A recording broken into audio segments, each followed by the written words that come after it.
Hi guys and welcome to How to Maximize. In this video, I will show you how to hide photos on Facebook. To start this tutorial, open your Facebook application. Once here, tap on the three horizontal lines on the upper right, and then scroll down, and then click on Settings and Privacy. Then go to Settings. Once you are in Settings and Privacy, this time you're going to scroll down once again. In here, you will be looking for the setting that says Profile and Tagging. This one will be under Audience and Visibility. Scroll down if you can find it. Once you are in Profile and Tagging, this time, you will now change some of the options. Now for the first step, you will be clicking on Tagging. Now let's wait for the application to finish loading. In here over at Tagging, you will need to switch the button that says Only Me. Just tap on it and make sure the check mark has already transferred.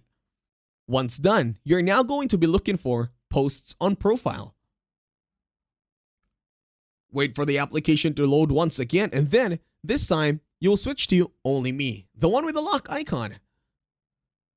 And that should be it. Thank you very much for watching. Please leave a like, share, and subscribe to the channel.